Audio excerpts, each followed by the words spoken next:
find a place for lunch in between. Flight, which is at 4:05. Yes, 4:05 p.m. Perfect. Yeah, ideal. Nicely. We're live. Hey, we're off. Oh, hey. We're live. We're running.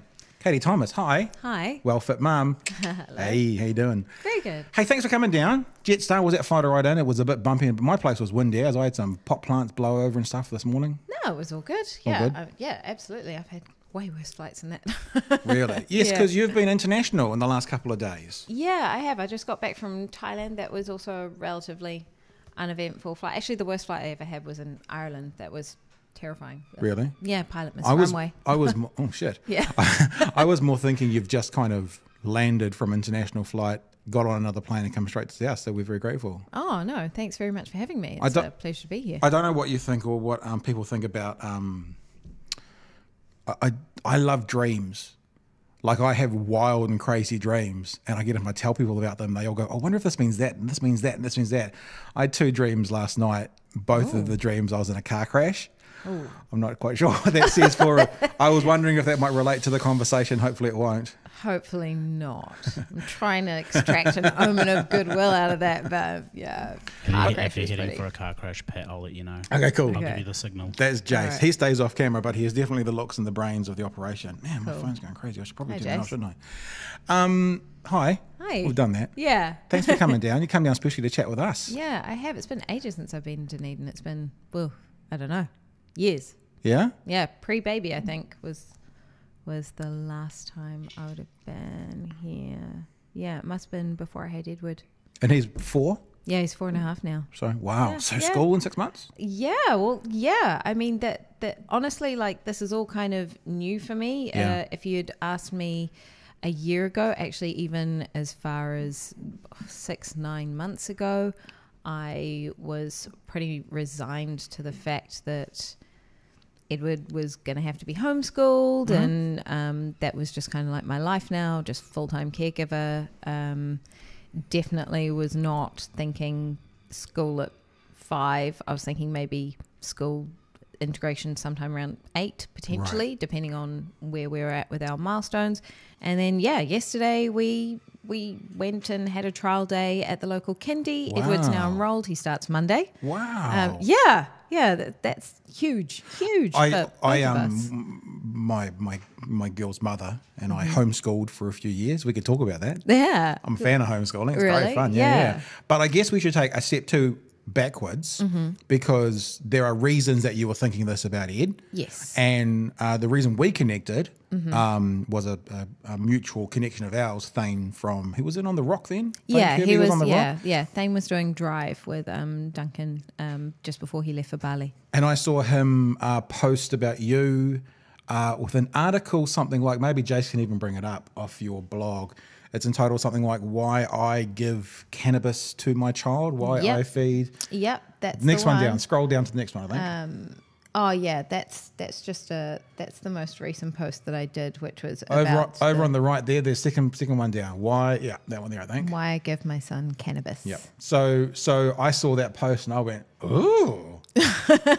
Department of Conversation. This will be interesting. And we've connected. And I have to say, you've been lovely in the conversations over the last couple of months and lovely to come down. And so there's a reason you're probably thinking why homeschooling it, et cetera, it relates into this blog post. So why don't you just tell me your story? Yeah, absolutely. Well, I mean, that blog there is was kind of a bit of a hallmark blog. I started a blog when I moved back to New Zealand with Edward, and then How long ago was that? so that was 2.5 years ago. So you came back when he was 2. Yeah. Yep, all right. And he shortly after we came back, Edward, it's a tricky word.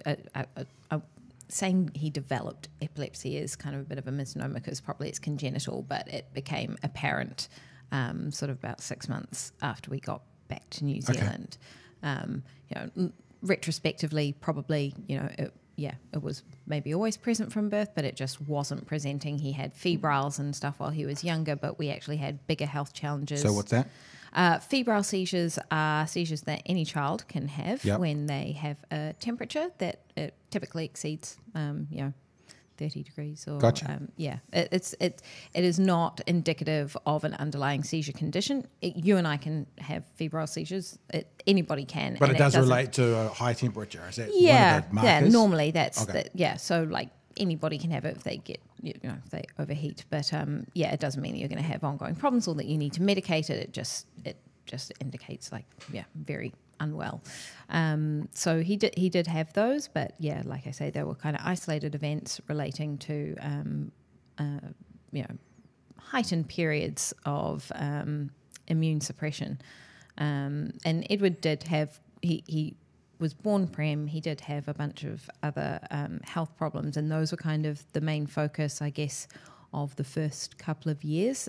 Epilepsy was definitely not something that I dealt with, and unfortunately I actually wasn't even there for his first seizures. So I took about 6 months after I got back to New Zealand. I took the first 6 months off just to kind of integrate Edward and kind of, I guess, recover from leaving my husband and changing country and all that jazz, and then I decided I didn't decide, I needed to go back to work, and so Got to pay them bills. exactly.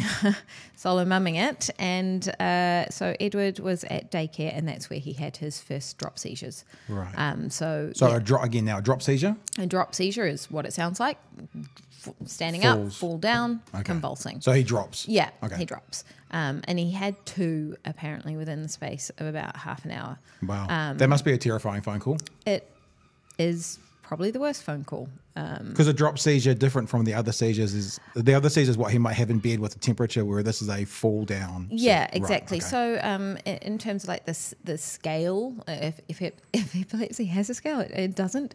But I mean, in terms of the risk and opportunity for harm, drop seizures are the worst because they can occur anywhere at any time, and obviously there's no opportunity to break that fall or stop you from smacking your head on the cement. Or so it's the physical danger of falling along with the seizure and itself. then along with the actual seizure itself, like you have I'm not going to break down all the different seizure types and profiles for you, but then obviously convulsions, tonic-clonic seizures are the most dangerous, again because of that propensity for harm. You can the muscles are fully rigid and there's no control, so and with fully stiff limbs, if they come into contact with anything, you can break or you can tear muscles or you can break bones, then so anything you strike at that point in time, there can be injury. And Edward's the worst injuries Edward has sustained have always been from the convulsions. We don't have convulsions anymore. That was how his seizures presented for that first year of Edward's epilepsy. They were all convulsive, and once they started, from that day it was sort of like a seal had been broken. So it went from 2 to 4, and sort of from that point onwards it was dozens. It was. Are you talking a day? Oh yeah, dozens a day. So Edward is a nocturnal epileptic, which is why those first seizures are kind of the worst, because they happen while he was awake and conscious. So he was having them during his daytime nap. He was having at least 2 an hour all throughout the night. Wow. And at the worst was when he had a cluster, and that was again the cluster was drop seizure. So it was during the day, he was wide awake and he was having convulsions sort of spaced about 30 seconds apart, and they were going for a couple of minutes long each time. Some of them were even longer. You're supposed to call the ambulance at 5 minutes when they can administer emergency medication called midazolam.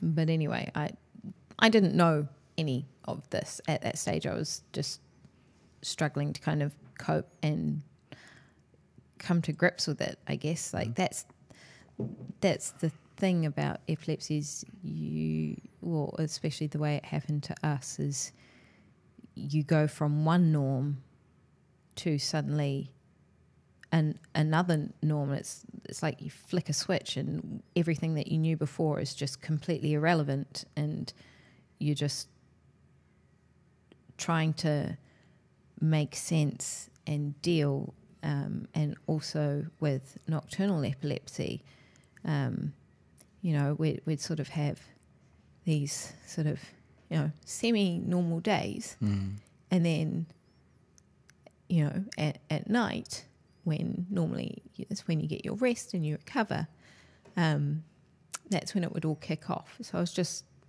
for a year, just stumbling around on absolutely no sleep at all. Like, you think you don't have sleep when they're newborns. This was next level, and I guess quite vicariously traumatized by it as well, because with Edward's convulsive seizures, especially, he doesn't breathe, and I didn't know any about the sort of I didn't know about seizure protocol management or anything like that, so I didn't know how long was too long, or when you were supposed to call an ambulance, or I guess, in any of that stuff. It was just, for a long time I was just waiting for it to stop. Like, I thought it was going to stop. So as soon as it started, I was like, well, it's just going to go back to normal at some stage, like this is a new thing. It will stop. It will just stop. Just as soon as it started, it will end. So when you say stop, you mean that event, or are you saying? I mean like you'll outgrow them, like kids epilepsy. do asthma? Like I think I was maybe in denial for quite a while. Like, people would say, "Does he have epilepsy?" I was like, "No, he just has seizures." I mean, to be fair, I didn't have a diagnosis. I didn't. Right. Nobody said to me like, Edward has epilepsy. I was just like, this is just a thing that's happening now, just like there have been many things that have happened with Edward. And I guess I just kind of kept waiting for it to go away, and it didn't go away. So when you're saying, just for clarity, when you say go away, you mean this condition as opposed to that one event? Yeah, I thought, I didn't know that he asthma. had... I didn't know that he had a condition. Right. I just thought this was like a thing that was happening, in the way that kind of like chickenpox is a thing that's happening, and then it self-resolves and it goes away. So that means that this period must be quite short. Are we talking a month or two? Because if it was going on for a year, you probably wouldn't be thinking that. Yeah, I guess once it had been going on for quite a few months, I had some understanding that maybe it wasn't going to go away. And then like it definitely...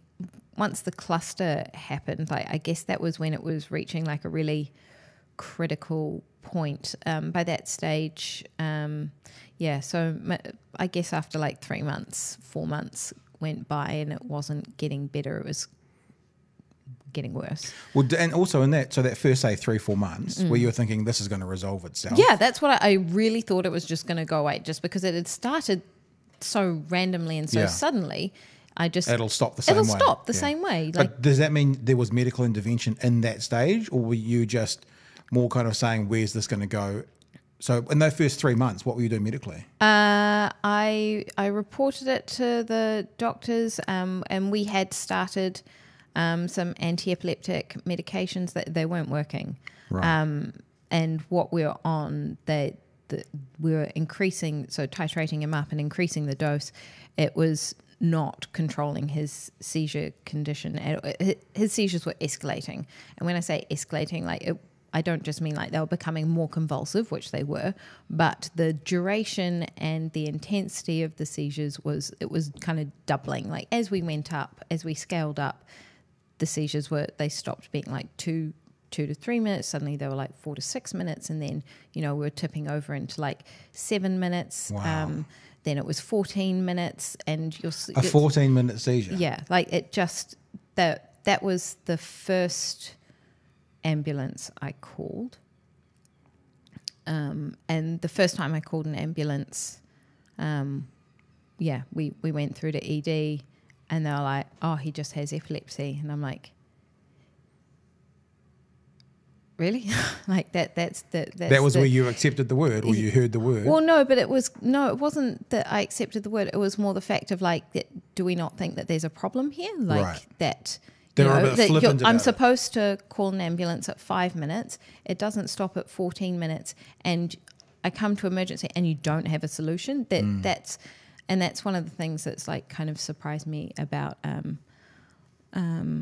I guess maybe pediatrics and neurology in general is you assume they have all the answers because they have so much more knowledge, so much more training, so much more education. Yeah. And the truth is they don't. They don't know. With epilepsy, I'm not saying for all conditions, but with epilepsy, it is trial and error. And there is no...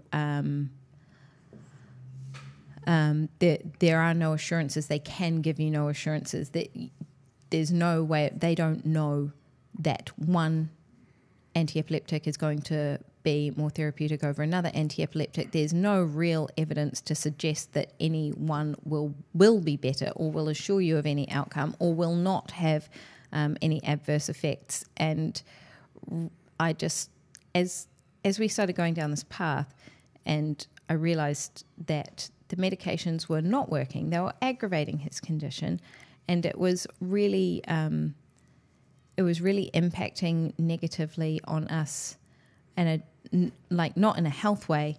It was ruining our relationship.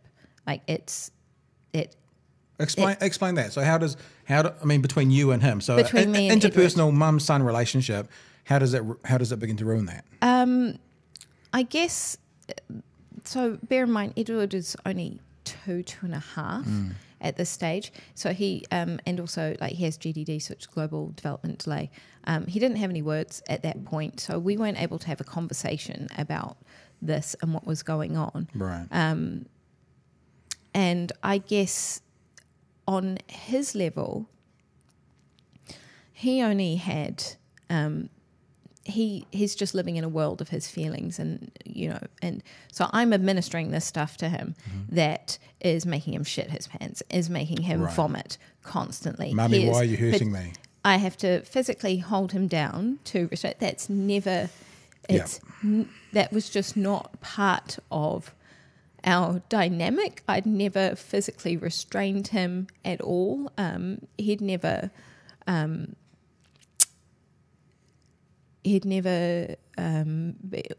never been physical towards each other in that way before, and suddenly he started lashing out at me. He would sort of come to from his seizures and just start laying into me. I remember my parents came over one day and they're like, what the fuck happened to you? You're covered in bruises. And I'm like, Edward, he started to see me as sort of like the perpetrator. Like I was making him have these seizures, and I was giving him this stuff that was making him really, really ill, and it was making him really, really ill. And that kind of broke something between us. Like it broke the trust, I guess. And yeah, so that was kind of like our foray into medicalization. Thank you. Sorry.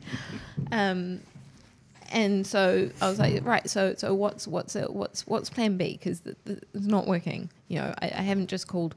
So they sent us away from ED, and then the seizures just got worse. So I called another ambulance sort of 24 hours later, and we're back in ED, and they're like, you guys again. And I'm like, yeah, it's like it's getting worse. Like it's not going away.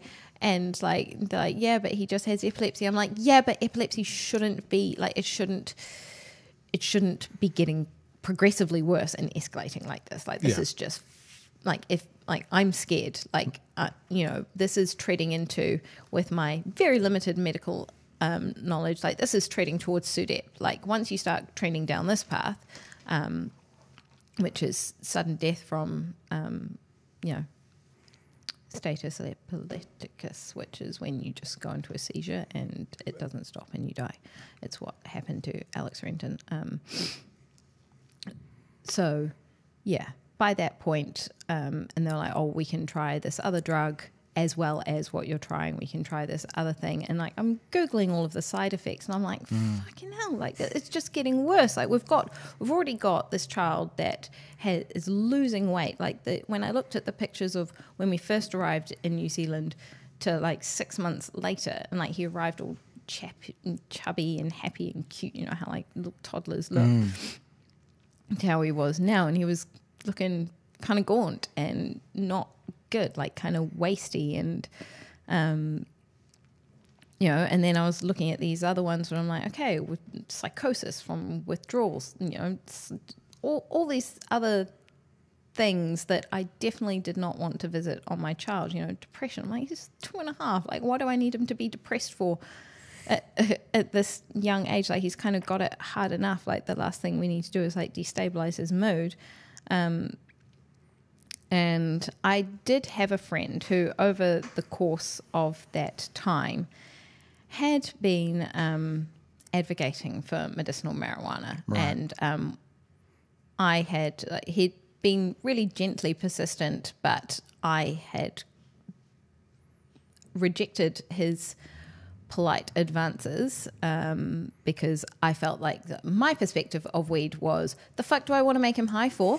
Like, he's dealing with enough right now. Like, I don't want to send him like hallucinating and getting, and then he'll want some KFC and he'll be watching Stoner Flicks and all that stuff. But I was just thinking, like, it's just going to make it worse. He's already feeling sick and he's already got all this stuff. Like, I don't want to make him high thinking street weed, not knowing anything at all about medicinal marijuana. So just what I want to do is also cover off the timeline. Yeah. So are we still 6 months? So is he 3 now? Is he? So no, he's 2.5 now. Yep. And we're heading towards 3. Yep. And during that period, your contact's been talking to you about medicinal cannabis, etc. Yeah. So Eric Rice is actually a documentary filmmaker. He made Drug Lord, and he's spoken to Helen Clark about medicinal marijuana, and he was sort of sending me like randomized clinical trials and all these other research documents that relating to medicinal marijuana, but all I was seeing was just marijuana. I wasn't actually paying any attention to anything he said. I was like, no, I don't want my son to get high. Like, it's just, I just feel like everybody's offering me like all these drugs, and I don't want him to have to take drugs. Right. Anyway, we were there in hospital, and we'd been there for 2 weeks. Edward's still having seizures. Things are not getting any better. And somehow Eric managed to procure some CBD for me. And I was at my wit's end and nothing else was working. And he came to visit us in hospital. He left me with like a small sample. Edward had a seizure, and I was like, fuck it, I'm just going to try it. So he's in hospital when you gave him it for the first time? Yeah. Right. He was in hospital. Obviously doctors didn't know this? No, they didn't know.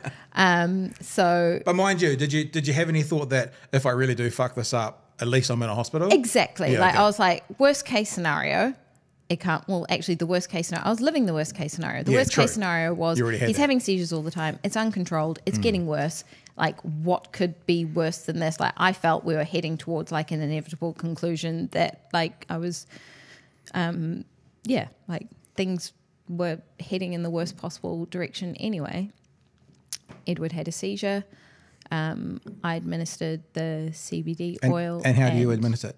Oh, you administer it either sublingually or into the cheek receptors, just here. So it's just an oil on your finger, you put it in his mouth? Yeah, okay. Well, it's kind of like a paste. Okay. So it's like a solid kind of paste, or you can use the oil drops, whatever is to hand. And yeah, I kind of had like quite a solid paste stuff to hand, and I just put a blob in there, a pea-sized blob, and that was it. And these seizures had been going for well over, minutes and minutes long, and after 30 seconds it's like it just stopped. So let me just make it clear. You administered it while he was having a seizure? While he was having a seizure, and it stopped. So this seizure previously, let's say the one before had been like a 10-minute seizure. Yeah. Had another seizure, it's a few minutes in, you put it in, and 30 seconds later the seizure stopped. Yeah. So within 30 seconds of me administering it, it just stopped. And I was like, oh, fuck, there might be something in this.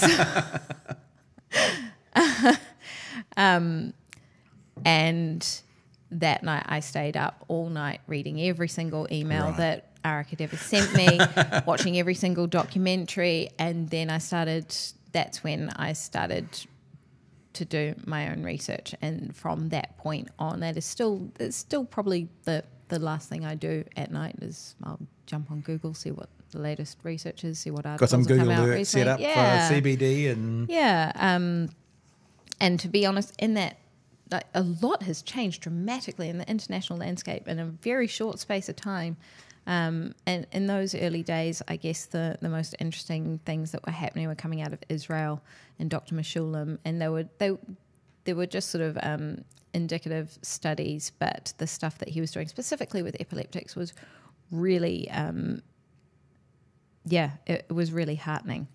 It was the first thing that kind of gave me any kind of hope that there might be something out there, therapeutic, that could and will help my son because of his focus on pediatrics. Not saying that like adult epileptics don't have any relevant studies or data or anything, but if you can get an epileptic to a seizure-free place and keep them there, there is a very good chance they will not seize again. And that's the opportunity that it presents with pediatrics, is if you can start them young and get them young and intervene and get them to a place where they're having less and less and less and hopefully trending towards a none at all, we can imagine a future where they are no longer epileptic. It's an amazing story. Of course, I have a million questions. One of the biggest ones, obviously, first, let's not move off the story because we're looking at this timeline. Yeah. So he's 3-ish at this point. Yeah. It's been 18 months No, since we're coming then? up to our third birthday, and so me and Edward have pretty much the same birthday. I went into labour on my 30th birthday. Right. And Edward came out 2 days later. So we're heading towards Edward's third birthday, and I was like, I just don't want him to spend another birthday in hospital. Like, I don't want that. Yep. And so I carried on with the CBD, and the doctor's like, wow, he's making such a fast recovery. It's amazing. I'm like, it's a miracle. It's a miracle. Science. Hospital. So you still didn't, you were in hospital, you didn't share this? No, because it was very illegal. It wasn't like, at that stage, there wasn't anything available. And so this was coming from Green Fairies. And I love that term, Green Fairies. I think now we should really be talking about them as compassionate providers. I think Green Fairies, it's lovely, and it's I have so much affection for the network of Green Fairies that we have here in New Zealand, but I actually think they need proper recognition for filling a gap that really the Ministry of Health should have been supporting. For a noob, I'm assuming that Green Fairy is somebody that does the legwork of getting it into the country. But do you want to just explain what it is? So a Green Fairy is what I would like to term like a compassionate provider. So it's somebody who grows medicinal marijuana strains and provides them to patients. So we're not talking about street weed. And so they don't do any kind of street weed at all? This is not something they do on the side? Honestly, generally speaking, the Green Fairies that I know and have come into contact, that's all they do. They just do medicinal marijuana. They might have originally started off somewhere else, but the patient need is huge. And there have been, since I've kind of tapped into that network, like there are constant shortages. There are always more patients than there is supply, and that's interesting because that's an underground system that many people don't know about. So if there is more patients than supply in an underground system, imagine if it was legal, how many patients there'd be. Yeah. Well, I think there are lots of ways there are so many ways that we could think about a potential market, and I think probably one of the easiest way would be to look at what we're currently using alternatives for that we think are unsafe, i.e. opioids.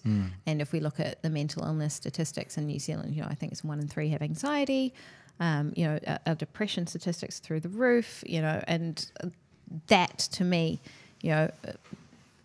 that's a captive market right there. And that's without even tapping into chronic pain, sleep disorders, cancer. It's, the anti-tumor and anti-mutagenic properties are well documented now. The market size is almost as big as you want to imagine it to be in New Zealand. So let's finish Ed's story up to the following 18 months. So his 30th birthday, you don't want him in hospital for his birthday.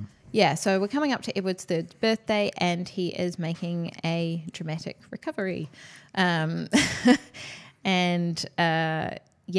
that point, I told the doctors that I wanted to explore CBD therapy, and I was told that it was not a safe therapy because it was a psychoactive substance. And at that stage, I was still very new to all of this, and I was like, okay. Yeah, yes.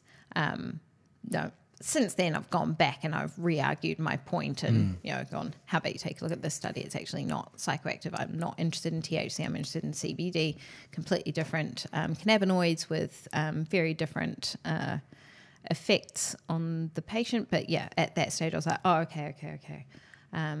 But from that point on, I knew that this is how I wanted to treat my son, and I needed to find a legal recourse to that.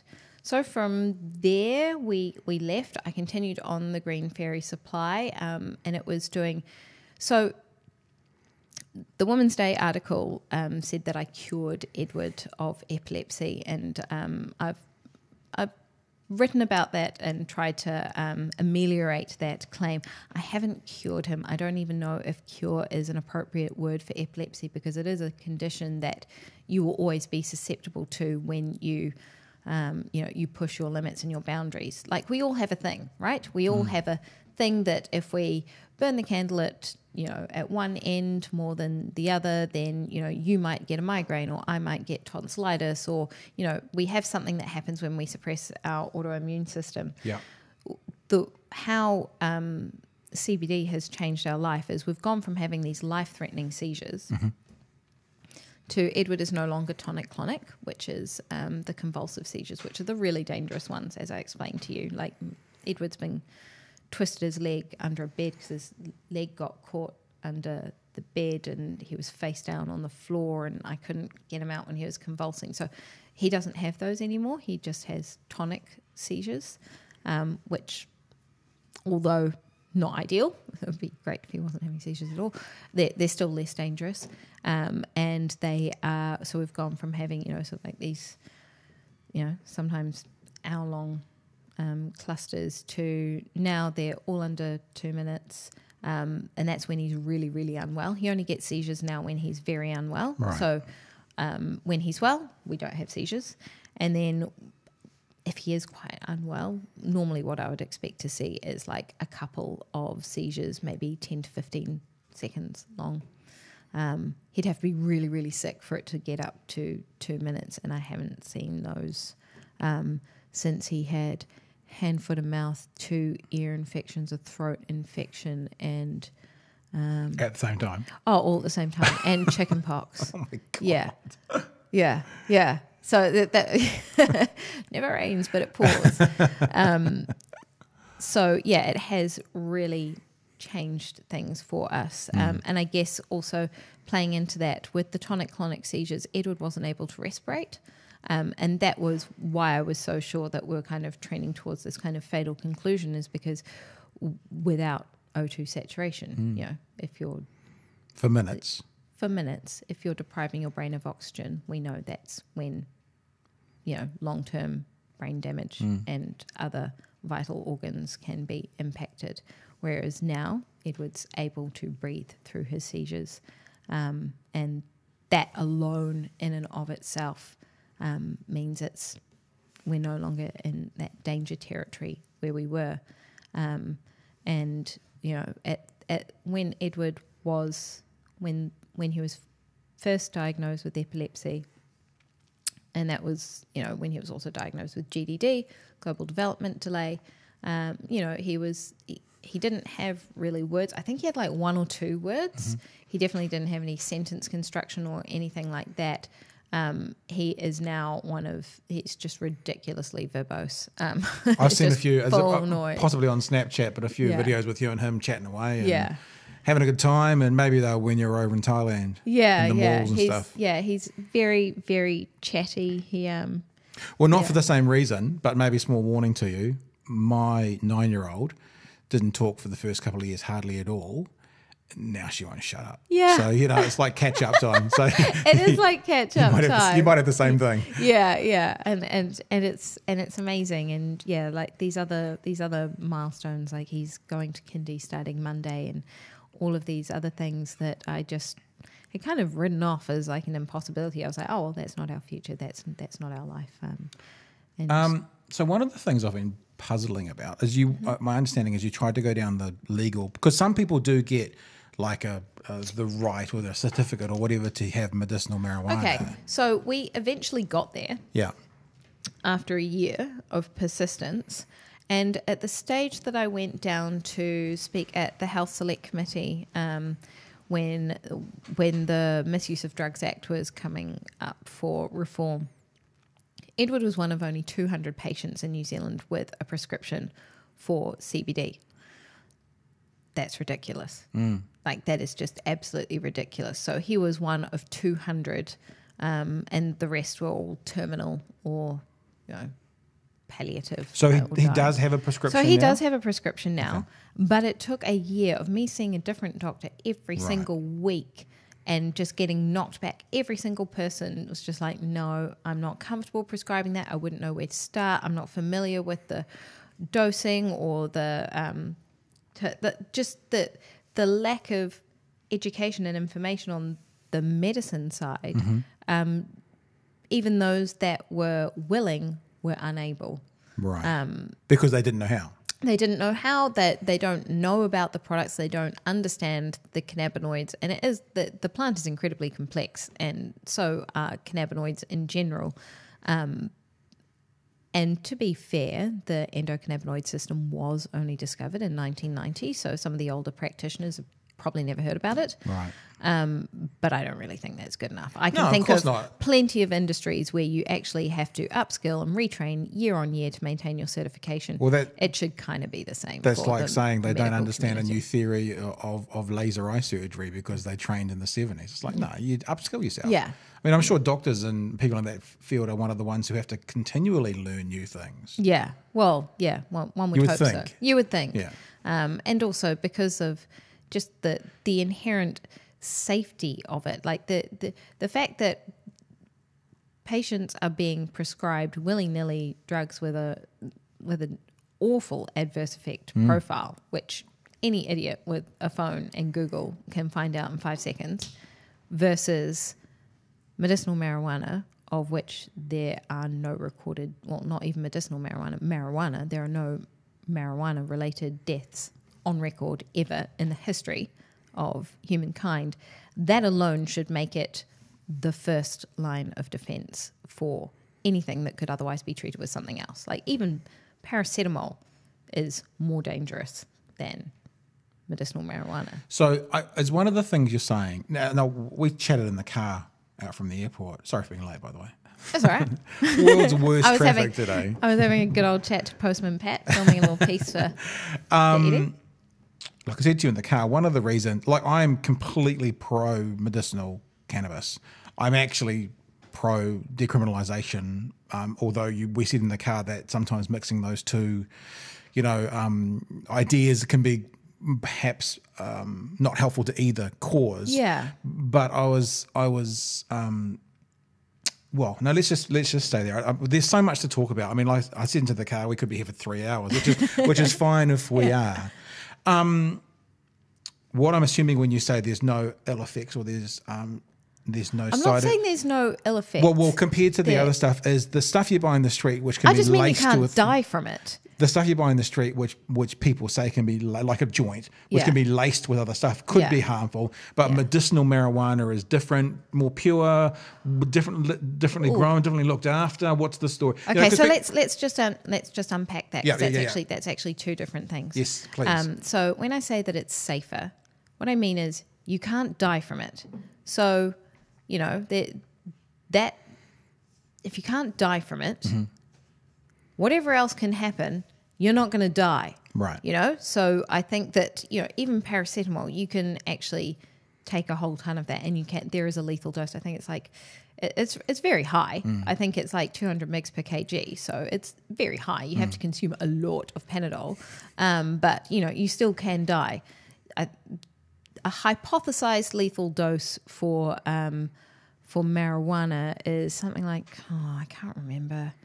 I think it's like 2,000 mgs per kg. It's hypothesized because it's never happened, and it wouldn't happen. The only way that you would really die is from rupturing your stomach, because you've just consumed so much that you've kind of torn your body apart. Via edibles. Yeah. Right. Well, like that would, there's no, you can't die from it. So that's what I mean when it's safer. I don't mean there are no side effects. We know there are side effects, but I just mean it's safer in as far as, you know, I don't want you to die if you're taking your medicine. I don't want my son to die. Totally. I don't want to potentially, you know, anybody to potentially die. So that's what I mean when I say it's safer. Yep. All right. And then when we're talking about medicinal marijuana and we're talking about street weed, Yeah. they are wholly different. They are wholly different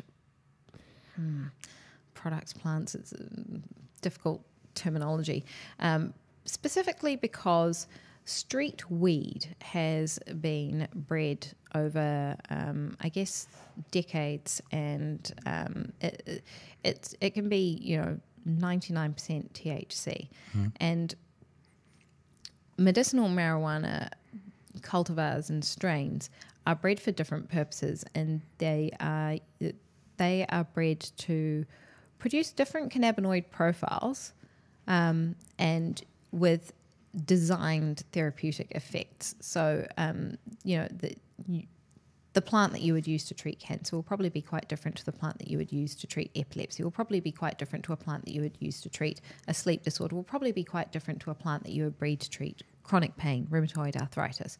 The list goes on.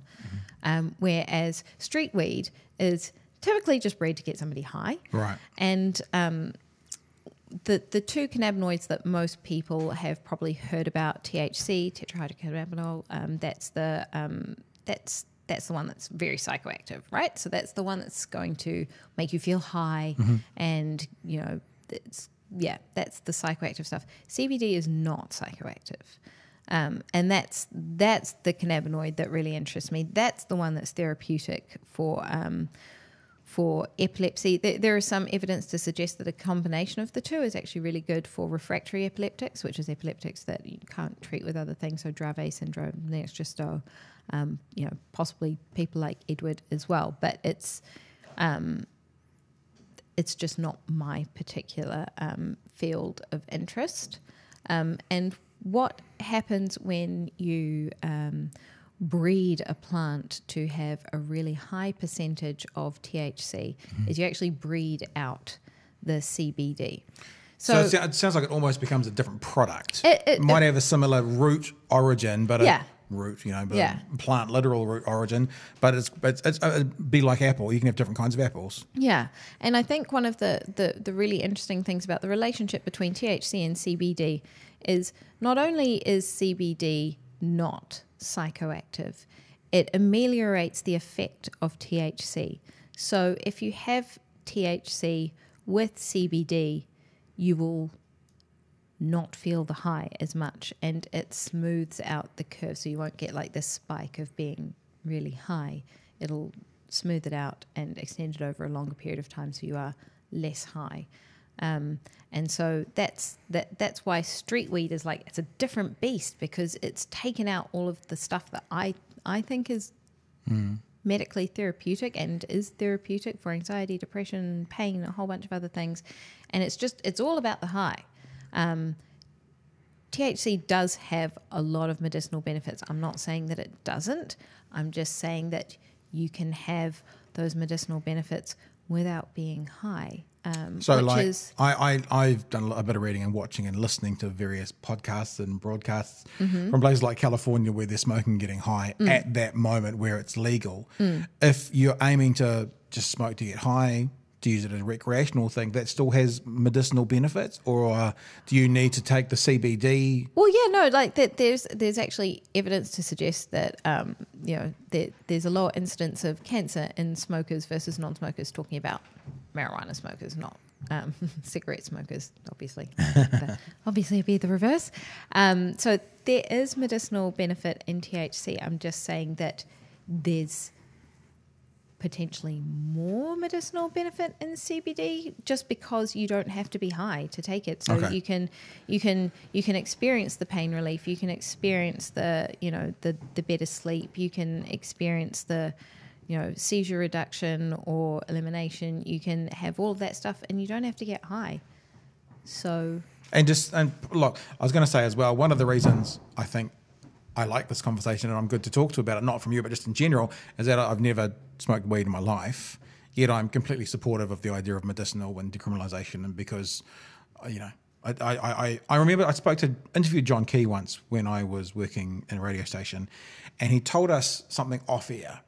And he wasn't like, this is off the record, but it was during an ad break. And he said, and I've told this story before, so he said he went to Paremarama prison, north of Auckland, high security, and he said he talked to the guards there, and he had a conversation with the guards. And so this is John Key at the time, the Prime Minister, telling us this story, and he goes, the guards say a third of the people should be in this prison, locked up, throw the key away, never see the light of day again. A third of the people in this prison should serve their time and should go back into society and become a part of society. And the guards said a third of these people shouldn't be here at all, and they're all the compassionate growers. Like, I mean, that's... Or even users or various bits and pieces. But I think that that's kind of ridiculous. So when we think about compassionate providers, green fairies, people who grow medicinal strains for patients, they're really providing a public service. We're locking up gardeners. Yeah. That's their big crime. We're putting them side by side, parking them in a jail cell next to violent criminals, murderers, rapists. I'm not moralizing or judging them. Most perpetrators are victims themselves, but I'm just saying. I think you're allowed to judge a murderer. But like in the scale of things, we're putting somebody who has their most violent crime is pulling a plant from the soil that was impacting negatively on a plant that they were growing to alleviate the symptoms of a sick or dying infirm person. Like that's ridiculous. And it would seem to me, I know this is not what we're talking about with medicinal, but the decriminalisation of marijuana would keep people out of prison who, I'm just going back to my anecdotal research, guards are saying shouldn't be here. Yeah. Would also therefore save the taxpayers, whatever it is, $120,000 a year to keep them there. There just seems to be, and as they've found out in places like Colorado and California, they could then tax it or figure out a way to do it and actually make the government and country money as well. Yeah, absolutely. I mean, yeah, absolutely. And I think the biggest opportunity here is, and you brought it up really nicely, but the thing that nobody's really discussing, at least not publicly, is that any law reform in the drug space, specifically the cannabis space, not just the Misuse of Drugs Act, Psychoactive Substances Act is also up for review this year, and then in 2020 we're going to have this referendum. It is almost definitely going to impact positively on Māori, who are overrepresented in our jail cells. They only make up 15% of the population, but over 50% inside. It's worse for women like me, 63%. Yeah, I actually got the stats right here because I was looking up the drugs, and it's 51. Based in September 2018, the Department of Corrections stats 51% Māori, and on the it's 12.1%. 12.6% for drugs, and that graph that I'm just showing you now is... So say that again, 12.6? 12.6 for drug offences, and this graph shows there's some of them it says that there's a caveat saying that their most serious offence is the one listed here, so the drugs 12.6 is when drugs is the most serious thing they did. So 1 in 8 people inside are there for drugs, 12%. We can assume that half of those are Māori because the stats say it's half. Yeah, It's at least half. 51%. And then if we're looking at female population, 63% is like they're Māori women. So I mean, it's just the overrepresentation there it's really scary. And what those figures are not showing is the recidivism. So once you go to jail once, you're going to go back again. Well, even so you'll be back again. Like I think it's over 50% are back within 3 years, and then after 5 to 10 years, it's 80% for Māori. Speaking specifically to Māori, so it's setting them up for this really terrible life cycle. And you know, I think that the law reform, the regs that are going to be written this year, it's a huge opportunity for our country as a whole to heal this hurt, because the fact that we know these stats is not good enough. There seems to also be a disconnect for me because we don't know these stats, but so does the government, so do the MPs. I don't know who it is. Maybe you could try and Google this and find out who it is, Jace. I can't remember. But there was a bit of shock and awe recently in the last few years when a national MP, it might have even been Bill English, admitted that prisons were a university for crime.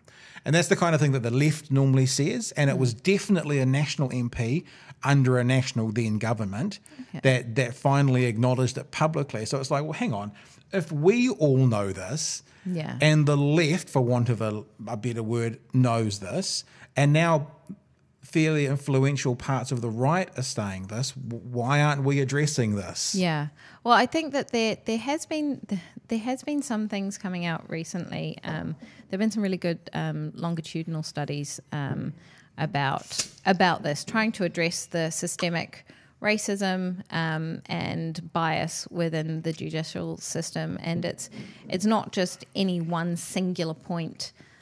So it's not, and this is I'm relating this back to statements released by the Department of Corrections, who have looked at the numbers, looked at the statistics, and they have inferred some like why these outcomes are the way they are, and they point to the racism and bias throughout all these various steps within the judicial system. So it's not just the police, it's not just stop and search, it's also arrest, it's also that arrest leading to conviction, leading to imprisonment, leading to recidivism. So it's, you know, it's also the judges, it's the juries, it's incumbent upon all of us throughout society. It is the system, but it's us as well, because we know this, but we're not doing anything about it. So what do we do? How do we address it? Write to your MP. What do we say to our MPs? Put the pressure on the MPs to make the regs this year as inclusive as possible. We need to recognise the fact that if people are...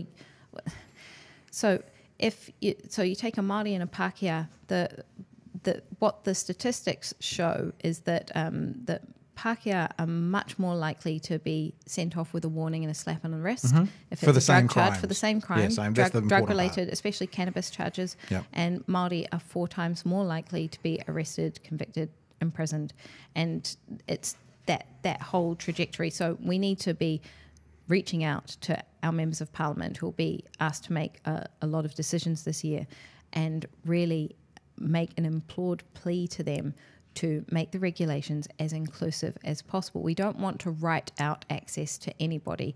Everybody who thinks that they have a medicinal need for it should be able to access it, whether it's for mental illness, chronic pain, whatever your condition. It should not be as difficult as it was for me to get it. It should not be prohibited to those who can and cannot afford it as it currently stands, because right now there's a huge line in the sand between the haves and the have-nots. There are lots of people that would love to access medicinal marijuana, but it's not publicly funded. So there are not a lot of people who can afford a medical bill on top of whatever else their condition is costing them, in terms of like time off work, support care, care support, you know, all the other things that come with any sort of serious illness. Maybe they're on a sickness benefit. You definitely cannot afford medicinal marijuana if you're on a sickness benefit. Those 200 people that were able to do it when you spoke to the select committee, they're all basically paying, for want of a better word, market rates for their medicinal marijuana. Yeah, so if you want medicinal marijuana, you pay the price. And the price right now in New Zealand is ridiculously overstated. I think it's something like 56 cents per meg. That's the going rate. So what I think. So what is there? What does that mean? Oh, so Like that pea that you put milligram. inside his cheek, Yeah. edge cheek. What would that cost? So Edwards, a global cost for Edward is thousands of dollars in a month, and it fluctuates because obviously if he's unwell, he consumes more. Right. So his dose relates to his overall immunity, and I presume the same would probably be for the majority of medicinal marijuana users. Like I assume if your cancer is really bad, you need more, and when you're in remission, you need less, and likely the same for a pain condition. So several hundred a week, thousands a month. Yeah, a bad week can be $1,000. And where does that come from? My pocket. Yeah, it's not funded. There's no funding. Everything for Edward comes out of my pocket, and as a solo working mum, it's. It seems that what governments should do. Oh wait, sorry, I do get the disability benefit, which gives me $90 every fortnight. That goes a long way to offsetting. So you've gone down from Edward's thousands a month to thousands a month. Yeah, yeah. It seems that I'm addicted to American politics. Okay, so I'll put that out there on the table. I apologise for that. And so That's great because they're quite a lot further along the trajectory to us, and they've kind of got like lots happening in lots of different ways over there. I listen a lot to how they talk about government, and it's not quite how we talk about government here, but I like some of the ideas of what government should do at its most basic. And at its most basic, government should seem to, look after the country, and the Americans would say defend the country, but look after the country, like literally the land and the places and the, that sort of thing. So infrastructure, country and people.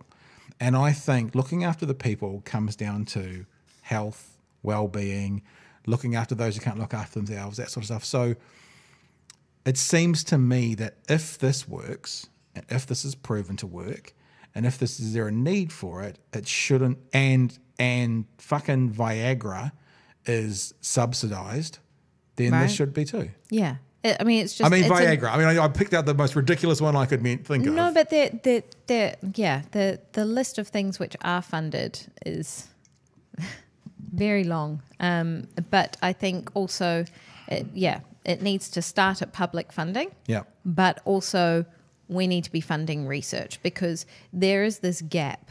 In the medical community, they want data, they want research, and they want relevant local insights. Yep. That's where government comes in. They need to recognise how important this is, how transformational this could be for society as a whole. Because as we've touched on, it's, we've got health over here, but actually there's also this socioeconomic element. There's also this mental health and well-being element. There's a whole bunch of things that kind of pack into it, and the social cost and the burden that's being worn by the taxpayer in a variety of different guises. This is where the government needs to step in and say, hey, there's something in this. Yeah. This could be transformational for us, not only as a revenue stream for our government, which, let's face it, it will be, of course. Could be, and if that's how they want to frame it, fine, go nuts, go bananas. And they need to be funding research about the best way that this can be utilised to create positive outcomes for New Zealanders, patients and community. So you've just been in Thailand. Yes. If you get caught with drugs in Thailand, you can get your head cut off, almost literally. It's so what happens over there? It's death penalty. Yeah. So the first. So my husband and I have my ex-husband and I. Oh God, I still do that. My ex-husband and I only sort of healed our hurt. I guess. I guess it's coming up to a year now. Coming up to when we get to May, I guess it will be a year. I think. Oh no, April. April will be when I kind of reached out. So after all of this stuff that happened with me and Edward, and plus I was working, and I, being the kind of stubborn, obstinate person and that I am, and just so sure I can do it all. I can be a working mum, and I'm going to cure my son's epilepsy, and I'm going to start a new business, and I'm going to do this thing, and I'm going to do that thing. I realized that I actually couldn't do it all, and I although up until that point I was like, I don't want anything from him. I don't want to send him his money. I don't want his input. I actually was like, yeah, okay, so I need to sleep for probably a week, and I actually really need you to dial in, and there's nobody else. Actually, the only person that can help me here is his dad. Wow. And he was amazing. He was like, yeah. He was like, I totally agree. Come up here for a week or 2 weeks, and I'll try and give you a break. I mean, it didn't work out like that. Like literally, we arrived the first day. Edward had 3 seizures, and he was like, I can't do this. I thought I could, and I can't. But we've been working on it. It's been a work in progress. But that first trip back, I shit my pants. I'm not kidding you. I knew what I was carrying. I knew how to. Okay, stop. Pause. The first trip back, so from New Zealand back to Thailand, you knew what you were carrying? Oh yeah, like there was no way I was going there without any medicinal marijuana. Like there was Holy just crap. absolutely. Chappelle Corby, eat your heart There's out. no way I was going to. Knowing how sick Edward had been the whole time we'd lived in Thailand. Yep. Knowing that autoimmunity is like that, like his immunity is the only trigger now. Mm-hmm. His seizures are managed with CBD. Knowing what I was walking into, plus like the whole emotional component, estimating this might be like quite emotionally turbulent for him, not having seen his dad in 2 years. Anticipating all of that, there was no way I was going to travel without Eddie CBD, like absolutely no way.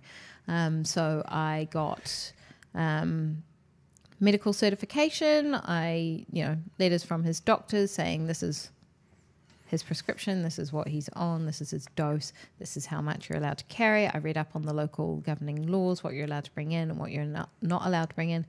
And I knew that as long as I was legally indemnified as long as I declared what I was doing, which in and of itself is pretty risky, right? I like, reckon. hey, country that marijuana is illegal in, Who I'm kills bringing in some people? marijuana. Yeah, totally. Lots of, not just small amounts, lots of marijuana.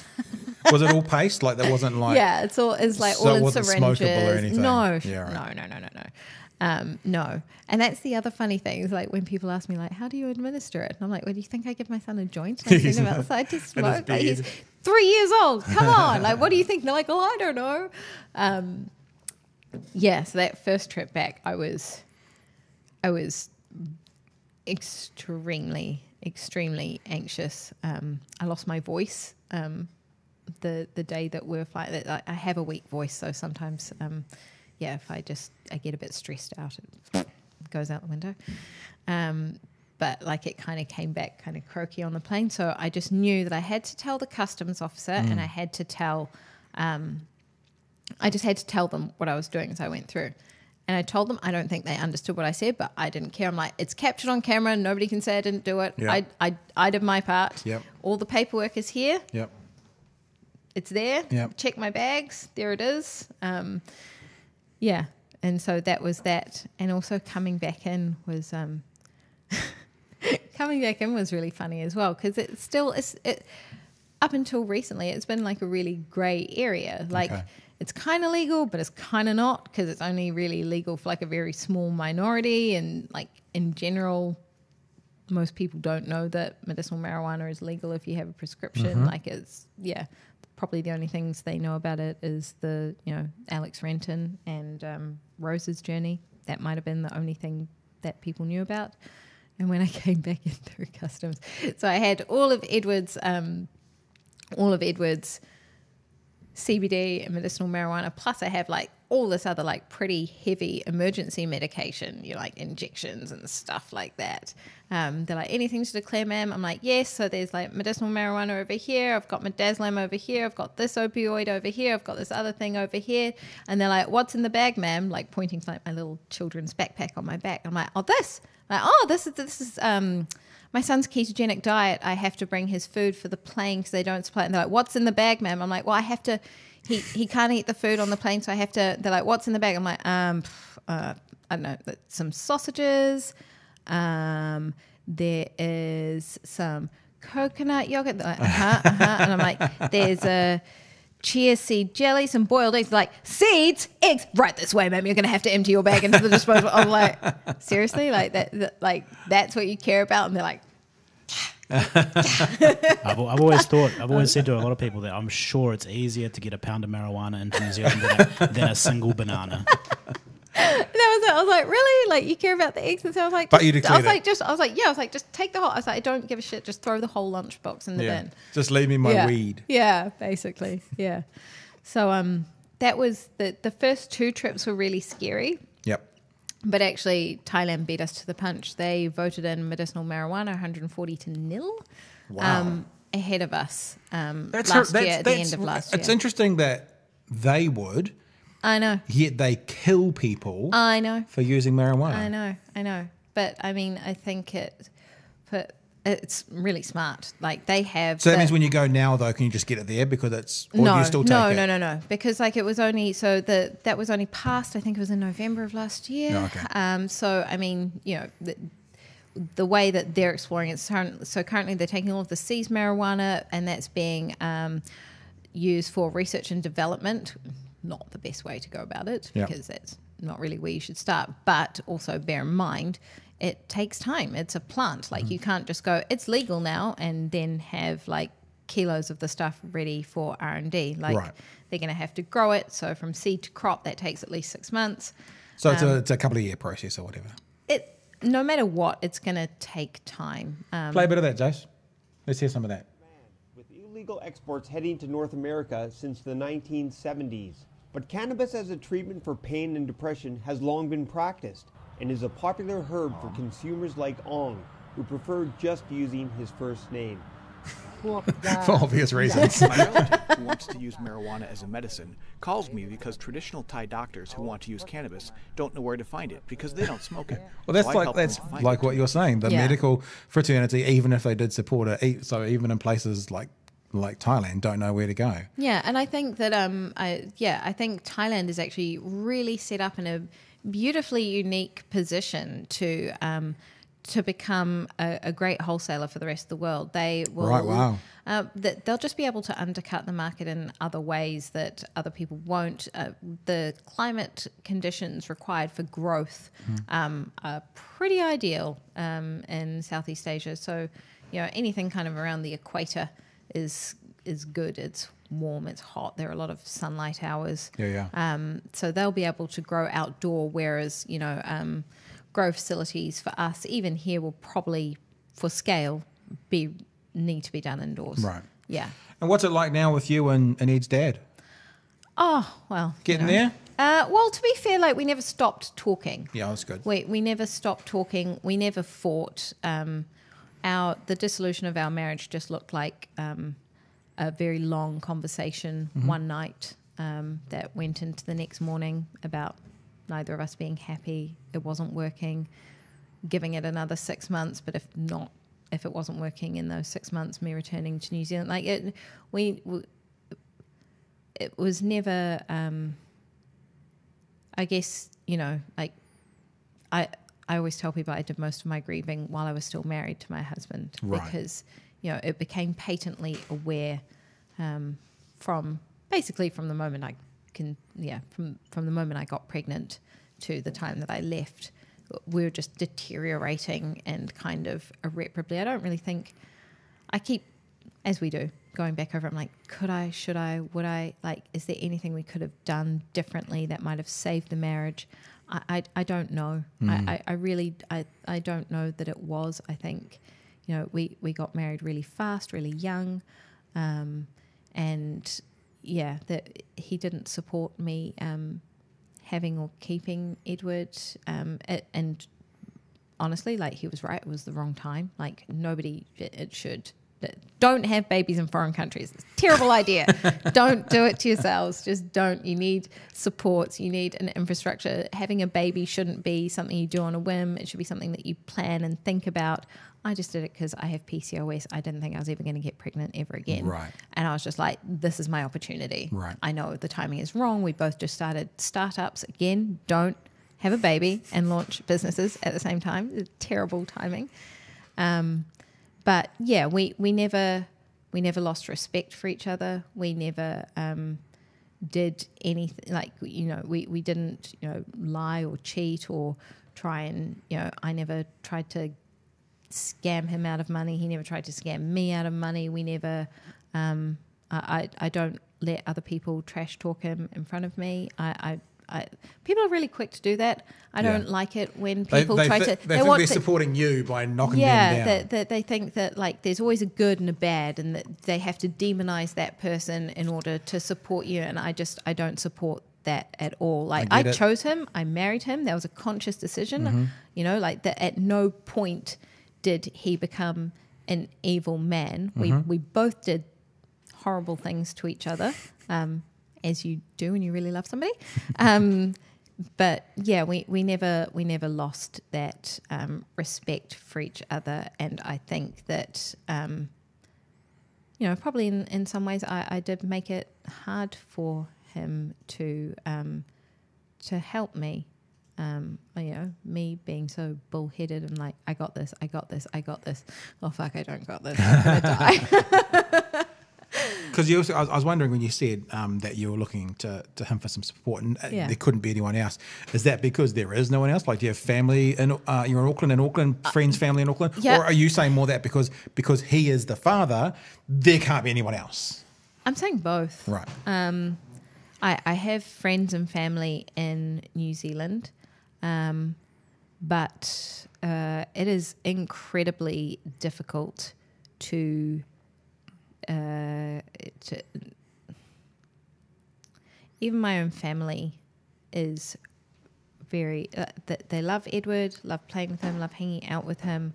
I lived with my dad and my aunt for the first 2 years year and a half, 2 years when I got back.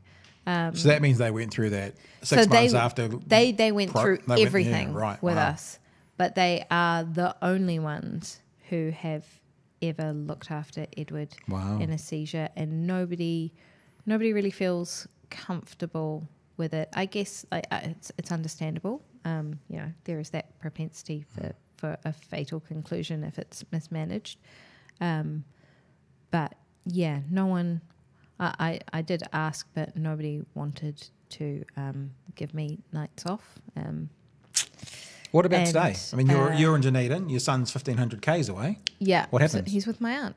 Oh, nice. Yeah, so that you lived with? Yeah, the one that I lived with. So my dad and my aunt are the only ones who, A, I trust, and B, are competent and confident to know what to do. I mean, it's... I even struggled. So I needed nannies. I struggled to hold on to nannies. Like as soon as Edward got sick, it's like they would just run for the hills. And I mean, I understand because like there's also this behavioural component that comes into play with seizures. Like when he's sick and he's having seizures, his behaviour goes out the window, and that is really difficult.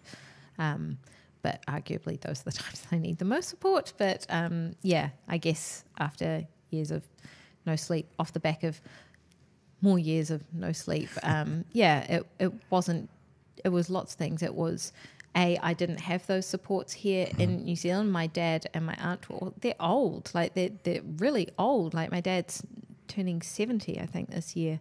Not saying that's like ancient, but 70 is a new 60, is what they say? They needed a break too. Of course. They're exhausted physically and emotionally. And he's his dad. He's not just his bio dad. He's not a sperm donor. He is his dad. And Edward was finally well enough to contemplate that trip. Like he had said it before when we were in hospital. He was like, "Oh, you should come here to see me." I was like, "Are you fucking mental?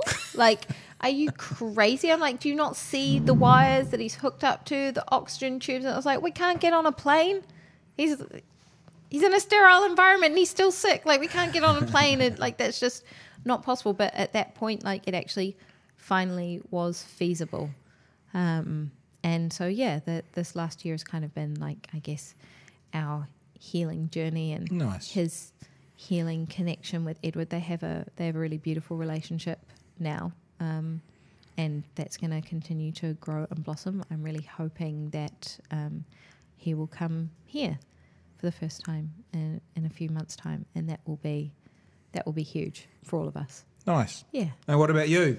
What about me? You know, young, well-fit mum out there. You're Tindering, you're doing that kind of stuff, getting out there, looking around. Wrong time for that now? Is that what you're up to? Yeah. I think it's kind of the wrong time. Maybe the wrong place for me. I don't know. You mean New Zealand? No, Tinder. I don't know if it's really me. I think I need a bit more. I don't know. I don't know. I don't know. I saw one the other day, and I can't remember what it was. Someone on YouTube was discussing it. Actually, it's terrible to do this because Jay starts looking for stuff that I can't describe and he can never find it.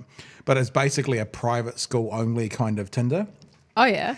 And so everyone who's on it is like knows each other, and they're all like they're all there in their Ferraris and all that kind of. It's like a rich people's Tinder. Yeah. So it was hilarious. He got on there and they have to accept you to be a part of it, and he made this completely false thing and talked about his father owned half of Mauritius or something like that, and he went to Eton and all these sorts of things. Yeah, I mean, I think the problem with I guess any dating app is that that's the guy. It's setting up preconceived. You're presenting an image, and it's very two-dimensional, and people aren't like that. And I don't think that's. I mean, it's efficient. It's for the time poor, and it's called toffee. Jason's found it. Toffee. Right. I agree with you. Yeah. I agree with you. It's a very strange world. And when my marriage broke up, I went back into that for a while. And it's weird, right? Because we didn't have Tinder before we got married. Tinder wasn't around for before 17 years. Yeah, so that wasn't a thing when we got married. And now it's a thing that I'm not married, and I'm still I've installed it and I've uninstalled it countless times. Because I'm sitting there and I'm swiping. I'm like, what is the point of this? It's so unnatural. It is just really unnatural, and I never think that. I don't think it seems really superficial because you're hoping to create a connection with somebody essentially based on what they look like. Maybe they've got a bio, but it's going to be a few words long. And that's not how I don't think that's I think it's dehumanizing. That's not how real connections are. You're not getting a person that you think you want, because you've got this list in your head maybe of criteria that you think you fill. And every person I know that's happily married or happily dating or got a partner, they say, I would not have chosen, if on paper I would not have chosen my partner, but they are everything I didn't know I needed. I think Jace is telling us something about his wife right now. I love my wife. Yeah, shut up, happily married. You stay in the corner there. Hey, you guys have got more years on me anyway, so. Hey. Not doing that or anything, but no, I'm not saying years as in Yeah, we get it. I'm just going to go find myself a shovel. Yeah, I think, the first year that I was back, even if Edward hadn't had epilepsy, I kind of had already decided in my head that I needed at least a year of just not even thinking about that, because, from as young as I can remember, I'd just kind of always been in relationships, always been in these really intense relationships. The person. Why do you think that is? Why do you attract intense relationships? Are you an intense person? Yeah, I'm quite an intense person. In a good way or a bad way, or both? Oh, both. I mean, normally your strength is your weakness as well. Yeah, that's kind of how I am, and I guess that's how I interact with other people. I don't do surface. It's kind of straight to level 4. Yeah, so it's if I'm into a thing, I'm really into it and I'm all in. Yeah. Or if I'm not just kind of on the fence. It's just no, I'm not interested. I don't want to have anything to do with it. I don't want to borrow it. And I just. Yeah, so I'm either deep dive or I'm... So that's problematic in a relationship sometimes, because you go in quick and hard. Well, yeah, and see, lesson learned. So that was definitely the case with my marriage. That was way too quick, and I just didn't want that, and I thought that I might be in danger of diving into something too quickly as a balm to stop the hurt. Fix the problem with another problem by getting my happy juices flowing with anybody, which is what I see a lot of people doing. And I just didn't want that. And I felt like that would be a really reckless and detrimental experience, not only for me, but for Edward. Because that's the thing, like, you know, post-marriage with children, you're dating for two now. That, like before, I could It's date. different, man. I could do whatever I wanted. Yep. I could date whoever I wanted, and there were no there were lots of repercussions, but there were no repercussions for anybody other than me. Now I'm patently aware that anybody that I get involved with is also going to be involved with Edward, and I have to be comfortable not only with that person for me, but you know, you can't help it. You have to future forecast. You're like, is this somebody that's going to potentially fit into my family? Is this somebody who I will trust around my child? Is this somebody that you know, is going to up sticks one day and break my child's heart? Because he didn't sign on for that, but that is a very real outcome if I introduce him to somebody and things fall over and he's already attached to that, because especially at his age, between 0 to 7, they're in that imprinting, you know, love bond, attachment forming phase. Yeah.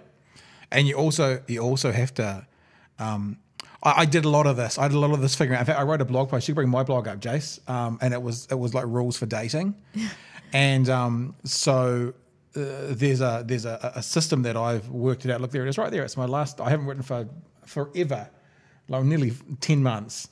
But there's 3 steps, right? There's the profiles, there's the profiles up stage, which is you're free to date. You say to the person you're going on a date with, even if you're beginning a kind of to get to know them, you say to them actively, my profile is up, which means I am not committed to you 100%.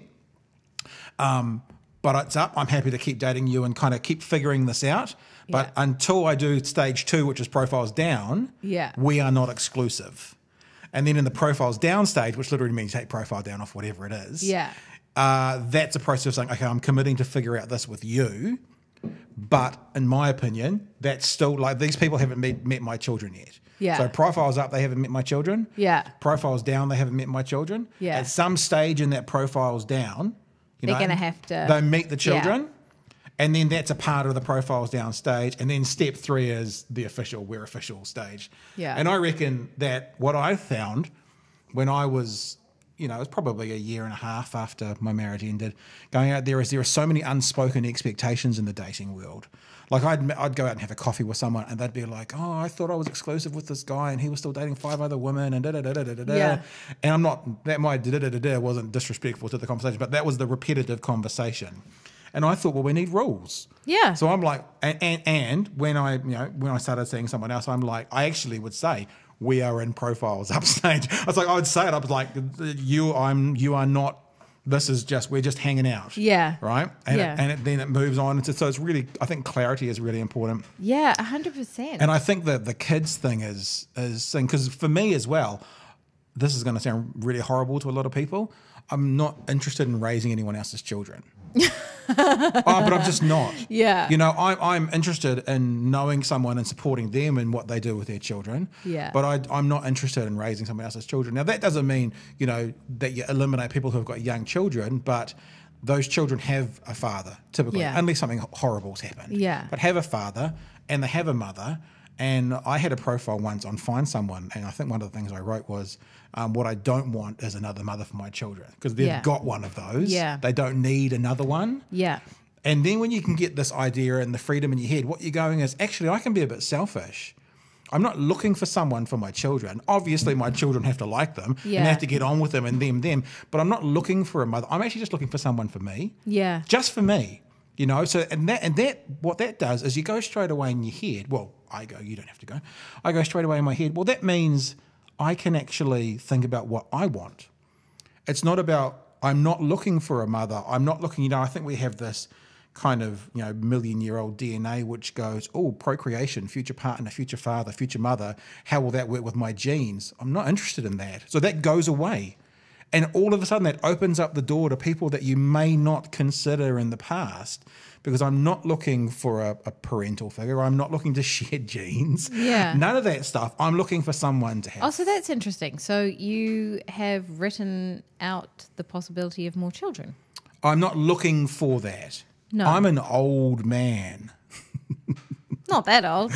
Look, you see this? This is my funny joke I say about now. I realised this when I grew my beard. So my dad comes from English ancestry, and I always talk about this. I'm kind of like brown, dark brown, grey going up, and I've got this fucked up ginger going down. So this is my English. Yeah. And this is my Irish. Oh, that's amazing. Yeah, it's such different colours, eh? Yeah. It's crazy. Just means you're fitting in Dunedin, because I think everybody born in and around this parts has a ginger beard. Yeah, it's true, actually. I'm not interested in having more children. No, I'm not. I don't want to be going to school graduations in my 60s and stuff. Yeah. So Fair play. yeah. Yeah, I think that's that idea Like of clarity. I think Honesty. that idea of expectations is really interesting. And like I said, because I've always been in these intense relationships, I've actually never dated in my entire life. You've just gone straight into the relationship? I've always like my first boyfriend was like 7 years, and then like my next boyfriend was for like, I don't know, like 9 months, and then after him came like my fiance, and like I've never done dating, so I don't know about it. It's not something that like I'm enculturated with, and so I've tried, and they've all just, it went like abysmally. So like one guy, we tried to start. Hang on, let me get comfy. Hang on. Okay, go. One guy tried to start dating, and like it was nothing. We'd been for like dinner a couple of times, coffee, and he broke up with me because I hadn't texted him within 24 hours. Was he 14? No, he's like in his 40s. Oh, fuck off. Yeah, that's a good one to get rid of. Well, and also, like at that time, I was in hospital with Edward, and I was like, what? Like, I didn't even know that was like, I didn't know that level of maintenance is required of grown adults. And like, there are going to be lots of times in my life where I don't text you for 24 hours because like I text people when I feel like texting them, not because like I diarize it and I schedule it in and be like, oh, it's been X amount of time and it's time to send a message I think the idea of dating is essential. And I think that's something that I sort of hadn't experienced either before. And we don't do dating very well in New Zealand. I mean, dating you see in the movies and stuff seems to be an American thing, we're dating. And that's why I wrote that thing about being profiles up. Profiles up basically means, I mean, if you don't have a profile, it doesn't matter. It's the same sort of idea. Yeah. It means we're hanging out. Yeah. We're seeing each other. We're dating. We're not an item yet. And I think that one of the things I discovered is that it's a really interesting way to figure out what you want as well and what you don't want. And I think knowing what you don't want is probably as important, if not more so, than what you do want. Yeah. What you will put up with, what you won't put up with, what you'll happily accept, what you won't. Like I said, the idea is Deal breakers. Yeah, deal breakers. Yeah, I don't need to share I don't want to share DNA. So I'm not looking for someone like, I watch Vikings, that program on History Channel. Yeah. And some of the women in that are like, they get all the ex-swimmers to be the shield maidens because they've got big broad shoulders and they're 6'1". If I was 20, I'd be going like, imagine the kids that we could make together. But it's like, I'm not, that it goes out the window. So straight away, there's these things that are like, I don't care about that. I don't care about that. I don't care about that. What do I really want? Yeah, I think that, I think it's kind of funny as well. Thinking those things through, like you said, deal breakers. I think my deal breakers have probably changed a lot. Totally. And that relates to being a parent, and that relates to what obviously didn't work for me in my marriage previous, and the type of person, like ideal person that I want in my life going forward. And, I guess to an extent, like, yes, that person needs to be appropriate for Edward as well. Like it's no small task. Like it is absolutely. no small task. Like it takes a very particular type of person to be suited to that job for life. And that's the thing, like that I think I am a lifer. And I think that is that will kind of always be in my head, is that if I'm going to have a relationship with somebody, I'm going to be really serious about, just because my marriage didn't work out doesn't mean that I didn't intend for it to. Of course. It just, no one goes into a marriage thinking this is going to fail. Yeah. Let's do this for a year and then we'll break up. And I think that, it's actually given me some pretty good criteria for like what works and what doesn't work in our family dynamic, mine and Edward's family dynamic, and what type of personality that suits. It clearly does not suit my ex-husband. Right. He's not set up for that day-to-day kind of, I guess, daily grind, like that minutia of daily tasks where that, essentially where that parent-child bond is really formed. He's not that guy.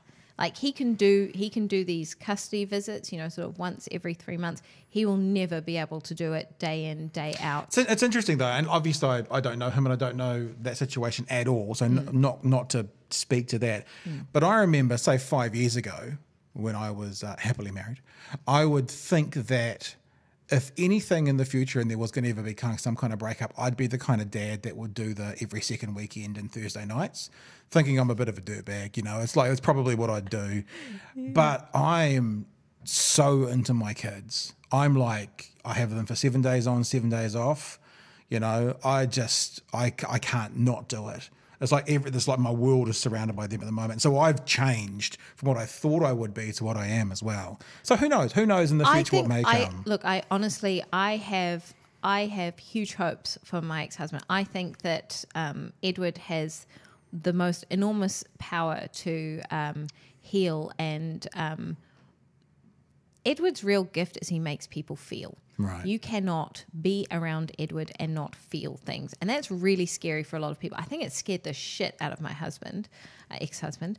He was this baby that he didn't want. He, never supported, argued the whole way to hell and high water, and then ended up being way more headache and hassle than, he ever anticipated. And, he was completely, everything that he said would happen, and then it was 10 times worse. Right.